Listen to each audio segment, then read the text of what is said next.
പരിശുദ്ധ പരമാദിവ്യകാരുണ്യത്തിന് എന്നേരവും ആരാധനയും സ്തുതിയും പുകഴ്ചയും ഉണ്ടായിരിക്കട്ടെ.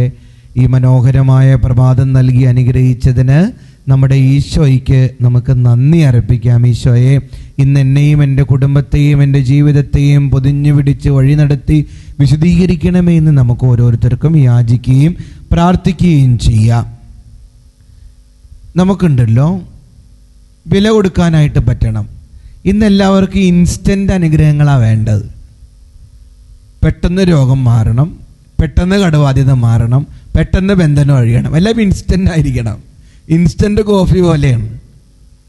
അങ്ങനെയല്ല, നമ്മുടെ ആത്മീയ ജീവിതത്തിലുണ്ടല്ലോ വില കൊടുക്കാൻ പറ്റണം. എന്ത് കാര്യത്തിനാണെങ്കിലും നമ്മൾ ഒരു തീപ്പെട്ടി മേടിക്കാൻ 1 രൂപയാണ് കൊടുക്കുന്നതെങ്കിൽ ഇന്നത്തെ കാലഘട്ടത്തിൽ ഒരു AC മേടിക്കാൻ നമ്മൾ 50,000 40,000 രൂപ കൊടുക്കണ്ടേ? വില കൊടുക്കണം.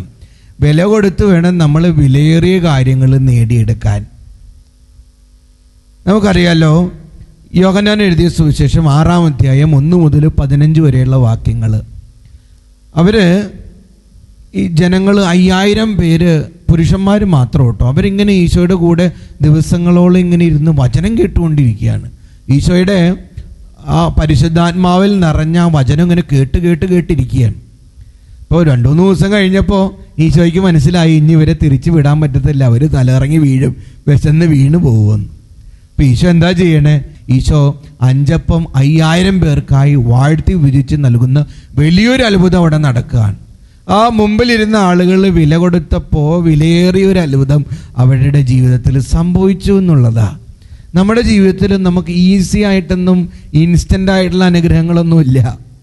അത് സഹിച്ചും വേദനിച്ചും ത്യാഗം ഏറ്റെടുത്തും വേണം അനുഗ്രഹങ്ങളൊക്കെ വാങ്ങിച്ചെടുക്കാൻ വേണ്ടിയിട്ട്. ദാനിയേൽ പ്രവചനം 3:1 മുതലുള്ള വാക്യങ്ങളിൽ നബൂഖദ്നേസർ രാജാവ് അദ്ദേഹം ഉണ്ടാക്കിയ വിഗ്രഹത്തെ ആരാധിക്കാതെ വരുമ്പോൾ ശദ്രാക്ക്, മെഷാക്ക്, അബദ്നെഗോ 3 ചെറുക്കന്മാരെ, യുവാക്കളെ തീയിലേക്ക് എറിയുന്നുണ്ട്. അവർ വില കൊടുക്കാൻ തയ്യാറായി. അവരുടെ ശരീരം, അവരുടെ ജീവിതത്തെ ദൈവത്തെ പ്രതി, യഹോവയെ പ്രതി വില കൊടുക്കാൻ തയ്യാറായി. അപ്പോൾ എന്ത് സംഭവിച്ചു? 4-മനായി ദൈവം വന്നു. ദൈവം അവരെ അഗ്നികുണ്ഡത്തിൽ നിന്ന് സംരക്ഷിച്ചു, അനുഗ്രഹിച്ചു. ഇതുപോലെ വില കൊടുത്ത് പ്രാർത്ഥിക്കാൻ, സ്ഥിരതയോടെ പ്രാർത്ഥിക്കാൻ, മടുക്കാതെ പ്രാർത്ഥിക്കാൻ, ത്യാഗമെടുത്ത് പ്രാർത്ഥിക്കാൻ നമുക്ക് ഓരോരുത്തർക്കും മനസ്സുണ്ടാകട്ടെ. ഇന്ന് മെസ്സേജ് ബോക്സിൽ ടൈപ്പ് ചെയ്യണം, ഈശോയെ എന്നെ ഒരു പ്രാർത്ഥനയുടെ മനുഷ്യനാക്കി മാറ്റണമേ എന്ന്. ദിവ്യകാരുണ്യനാഥൻ നമ്മെ അനുഗ്രഹിക്കട്ടെ.